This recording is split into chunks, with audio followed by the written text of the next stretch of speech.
So I just wanted to come on here, just to tell you guys a little bit about myself and how I ended up getting on this journey. Um, I am 35. I had my spiritual awakening at 33, and it's the best thing that ever happened to me. I've become a better woman. I've become a better mom. I listen to myself. It's nothing like when you start following your intuition and understanding who you are. The problem with this world is we give so much energy to other things and try to be like those things, but that's not really us. We trying to fit in shoes that don't fit. That's like if you wear a size 8 and you trying to fit in a size 6, it's going to be tight. It's going to hurt your feet. We're hurting ourselves by loving the wrong people, not listening to the red flags, not seeing the red flags. We have to know when it's time to let someone go and when it's time to keep someone. Most of the time, if it's something that we really want, we get it, it's toxic. And it's the truth because we be in our ego. And that's what we have to get out of. I got out of my ego. I took shrooms. I started microdosing slowly. And then I jumped to a 3.5. And then I had two 3.5s and 5 grams so far. And I take shrooms because it helps me clear out the trauma that's in my DNA and the trauma that I've been through. And I like this lighting. Since then, I can tell you, like, this is where I'm at now. It's so many people that did me dirty in my life that don't even recognize me now. They don't even know who this is. They don't know who I am. When I post on social media, they don't know me. Literally, everyone has to get to know me again. But a lot of people that got to know me before, that wasn't the real me. They don't understand that nice person, super nice girl that they knew that they did dirty. They will never, ever be in my presence again. I wouldn't even share a cup of water with these people. Because it's like, I was always a nice person. And you didn't appreciate me when I was a nice person. Family, lovers, co-workers, it's a wrap. For me to get on this journey, like, I literally had to go through the worst time of my life. I was working at a job that I hated. I was working at the post office. Someone was, oh, you was working at the post office. That's a good job. Listen to me. If something is killing your spirit, it is not a good job. If you are not happy at that place, that job, that home, whatever the fuck it is not good for you. You're not happy. It's not good. It's killing your spirit. You cannot be yourself in that kind of environment. While working at the post office, I was dating someone that I kind of grew up with, trying to give them another chance. 3 years of a waste. And I'm going to say waste, like my ego says waste, but my spirit knows that they were a catalyst in my life. And everything that they did to me pushed me to where I'm at now to help the people that I'm actually helping, right? So this person was cheating on me while I was going through this job where I was telling them, like, yo, I hate this job. This job is the worst. Like, trying to have a small business. It was terrible. The woman that he was cheating with multiple people, but one of the women that he was cheating on me with was doing beauty spells on me.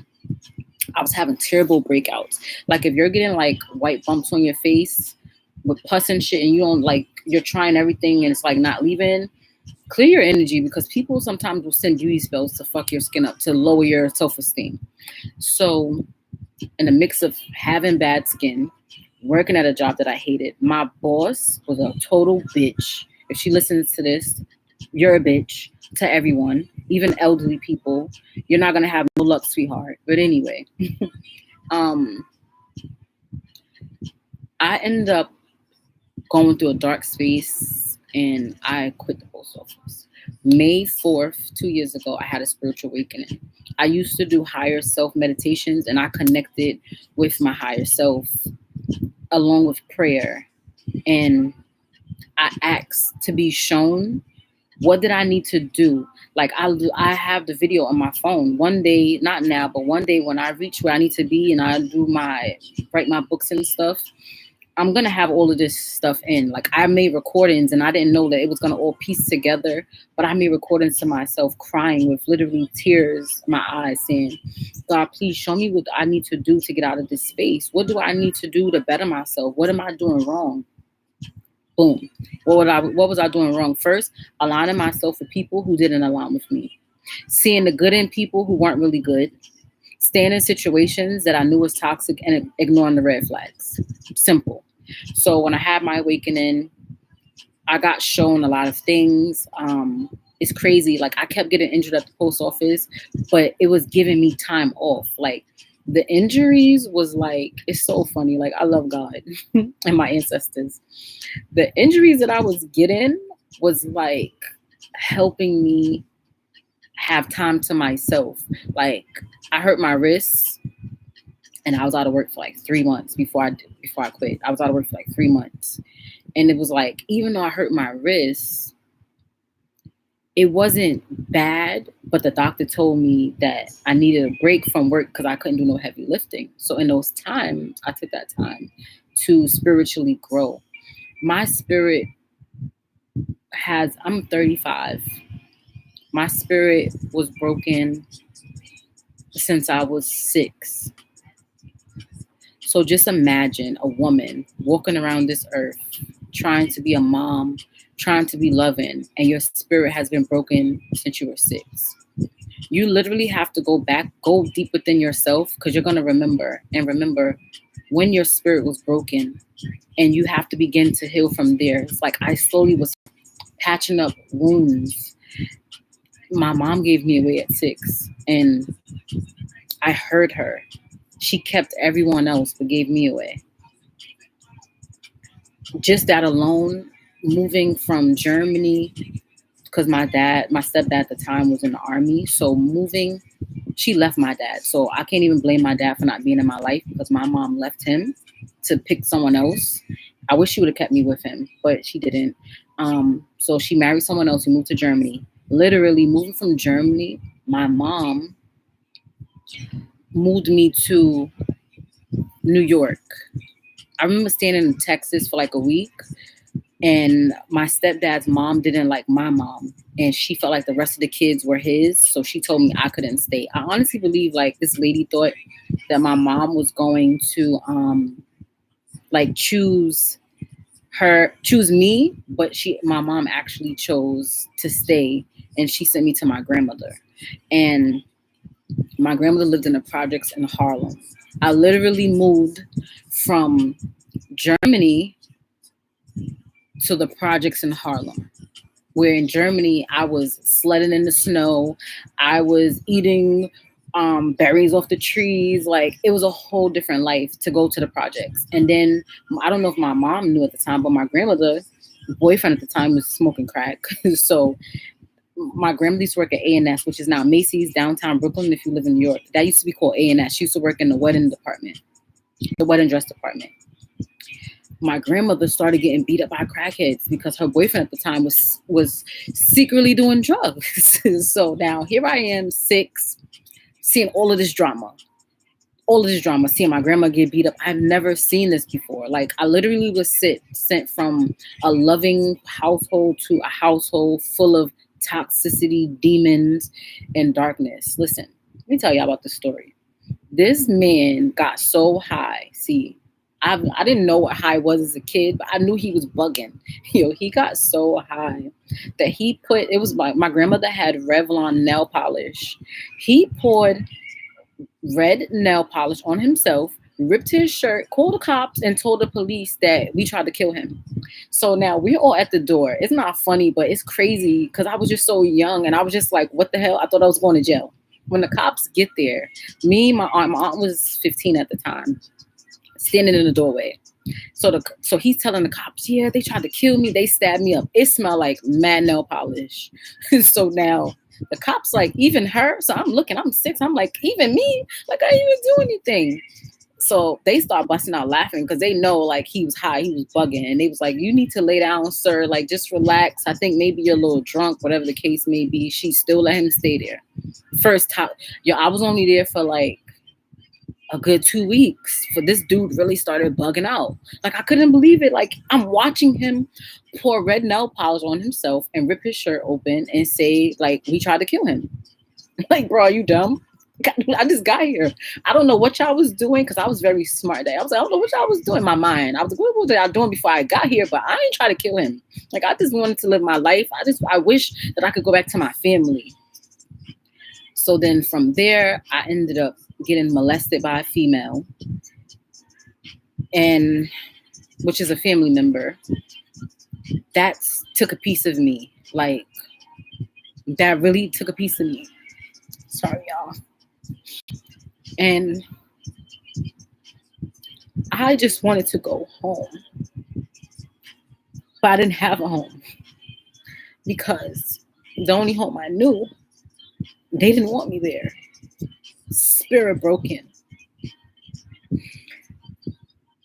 I lost myself. From there, broken promises from my mom telling me she was going to send me stuff. She was going to do things that she never did. Fast forward. So much shit happened in between there. For real, for real. I tried to kill myself because my grandmother was very abusive. I forgive my grandmother because I know, like, my grandmother grew up in a time, 1943. I was born in Alabama. My grandmother grew up during a dark time in Selma, Alabama. And my aunt was doing a lot of bad things. And my grandmother just did not want me to turn out like my aunt. So she was very mean to me. But it was like, she just did not want me. My aunt was beating up my grandmother. My grandmother was so scared that I was going to get older and do the same thing because she felt like I loved my aunt so much. But she didn't know when I went outside with my aunt used to get in the car with strangers with me. Like, I'm so happy to be here. My aunt used to literally get in cars with men that she did not know. Because back in the days, I don't know if they do it now, but back in the days, my aunt would be walking down the street. They're like, "You need a ride?" This crazy lady would, not even lady, she was young, but she would get in the car with these dudes and give me a Happy Meal, and I'd be sitting in the back hoping that we don't die, right? So my grandmother just thought like I wanted to be like my aunt, and I did not want to be like my aunt. Like, I seen my aunt get beat up. I saw my aunt get pregnant as a teenager. I knew that that wasn't the life. I just could not wait to grow up. And it's funny, I was just trying to live a dream. I just wanted to escape. So 13, I drank bleach and some more shit that was under the sink. Didn't die. Hello, still here. And I slept for 2 days. Guess how I woke up? My grandmother was beating my ass. She thought I was pregnant. Because when I woke, prior to me going to sleep, I was throwing up. My body was like trying to kick out all the poison that I had drank. So when she saw me throwing up, she automatically thought I was pregnant.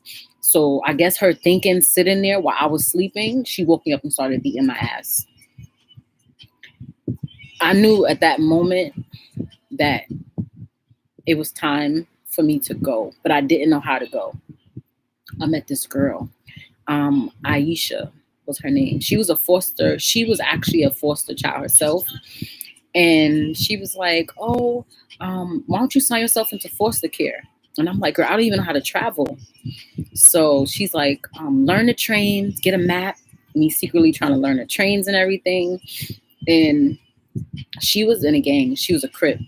And I was like, at that time, I was like, why did you become Crip? And she was like, "Oh, I joined the gang because I never had anyone." And she's like, "This is like my family." Here I am. Ooh, a family. Let me join. Why I joined? Well, not join. I tried to join. So they telling us how we gonna go fight some girl, right? Why I'm the fucking girl. We go all the way to the Bronx to meet the dudes that's supposed to initiate us, like watch the fight, I guess was to initiate. I'm the fucking fight to initiate. So now they jumped me in the train station. Some people broke it up. I go back home.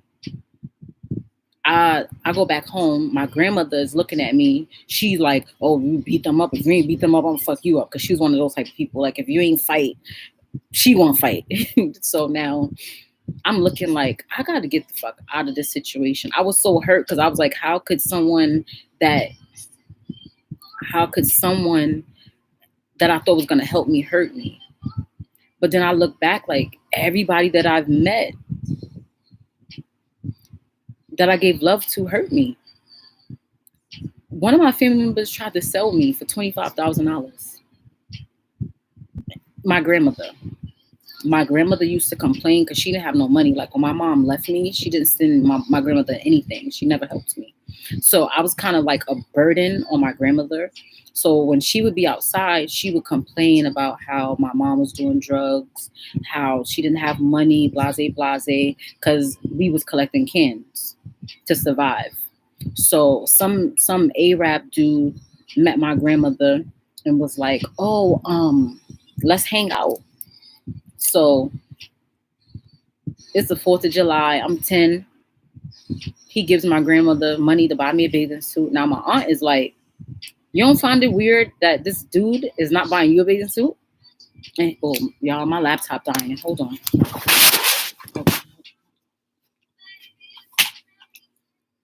Hold on, y'all.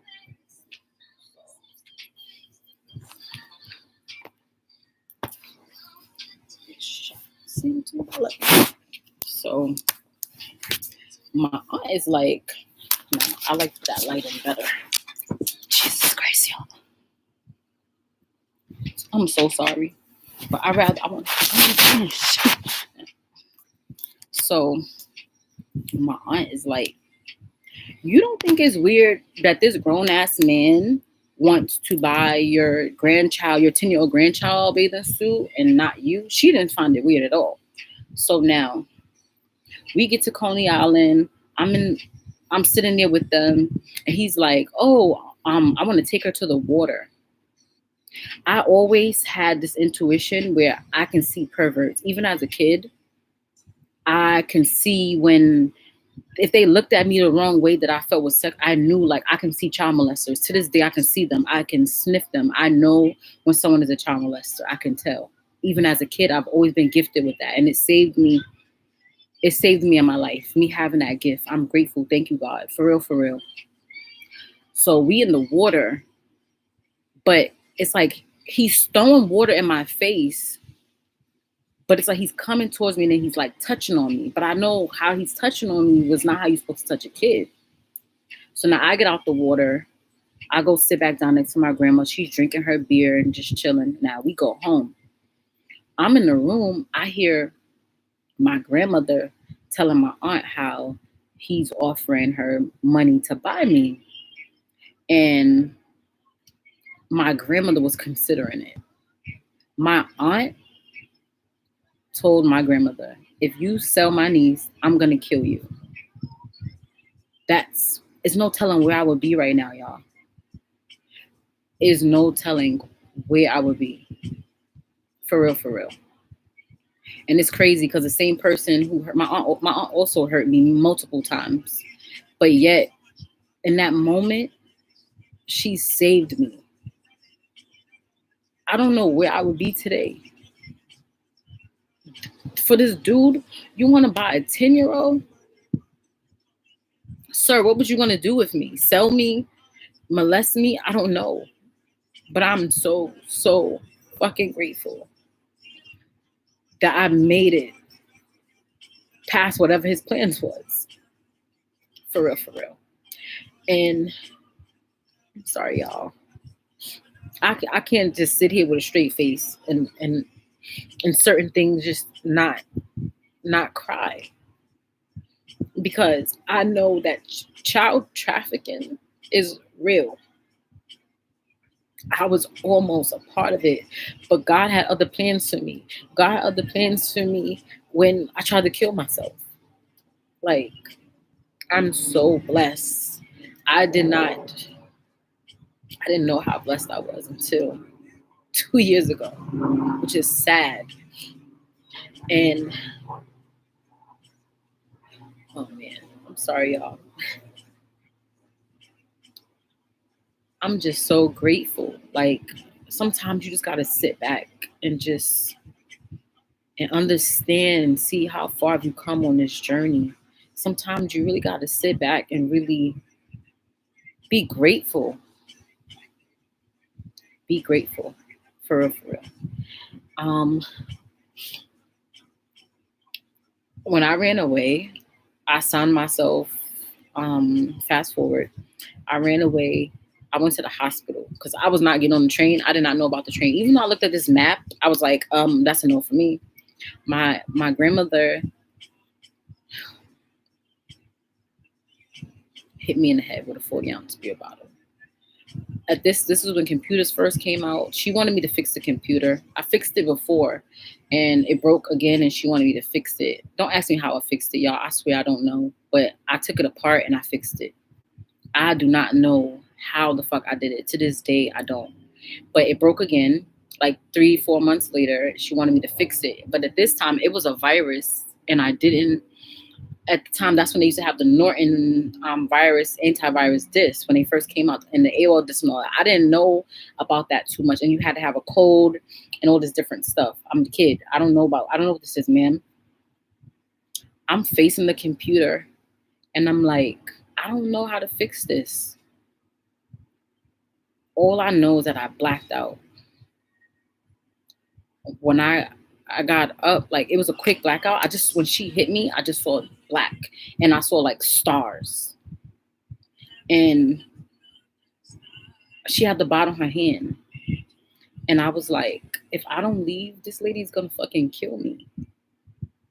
I was like, I don't get out of this house, I'm gonna die. She used to always send me to the store to play her numbers. So I was like, whenever she sent me to the store, I'm out of here. I'm leaving. I was like, I don't want to die. Prior, I wanted to die. But this is not it.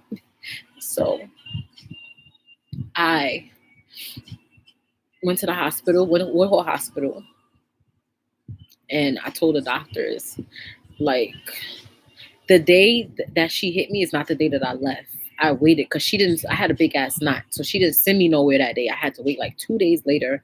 She went back into her regular routine, sent me to the store. I didn't go to the store. She only sent me to like $5 to get something. I went to the hospital and I was like, I fell, right? I told them that I fell. I blacked out outside. So then they was like, where do you live? And I'm like, I don't remember. Meanwhile, I remember, but I'm telling them, like, I don't remember where I live. They're like, what's your name?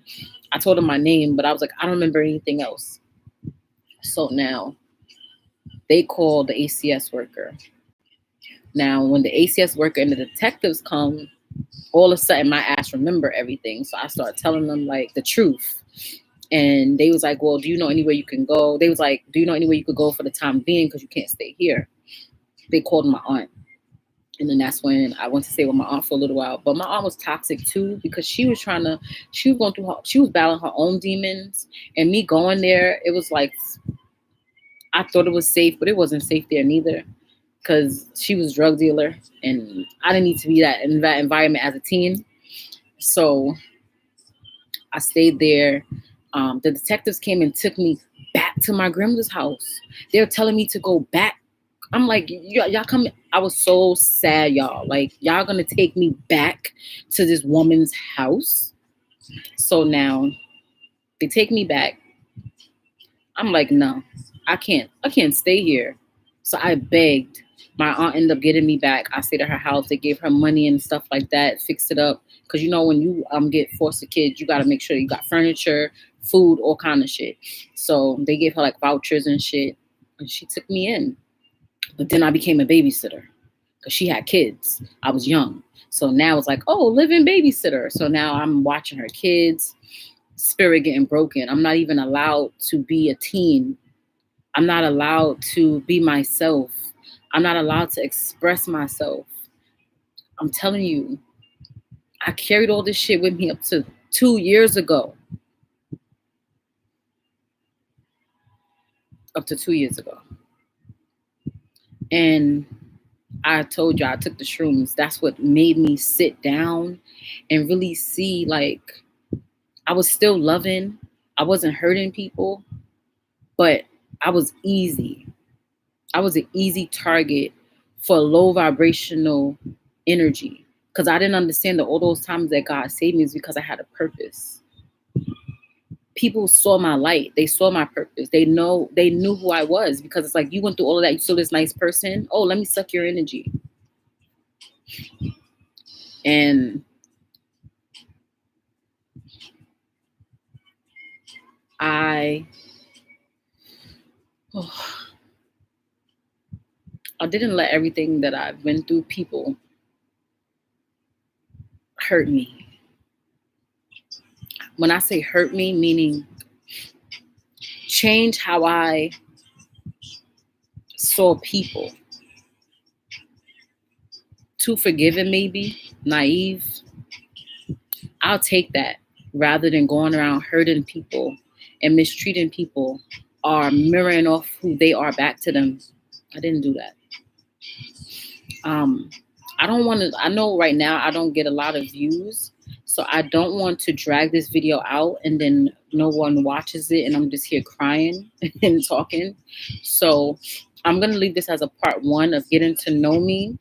And if more people want to hear the rest of my story and what I've been through for the remaining of the journey from 15 and up, I will gladly come back and do a part 2. But I just want to fill it out and see how you guys felt about this video. And then I'll work with you guys to do a part 2. All right. Thank you for listening. Thank you for letting me spread my love and light on you guys. I appreciate you. If you made it to this part, God bless you for even having the heart and understanding to listen to me vent. And just know, no matter what you go through in life, you went through it for a reason. And it's building you up for something that's bigger than you. What I'm doing now is bigger than me. Reading tarot, giving people readings, making spiritual baths for people, me having my small business of making face serums so that women don't have to wear makeup. Like, I don't have acne. This was a cut that I got when I was 16. That'll be in part 2 if you guys want to listen to it. But everything that I went through is helping me now for something that is bigger than me. You understand? And that's what we have to understand. Everything is bigger than us. We put ourselves in this bubble, but there's so much shit that's around us that's bigger than us. All right. Thank you guys. I love you guys. Thank you so much for listening, and I appreciate you. Have a great day.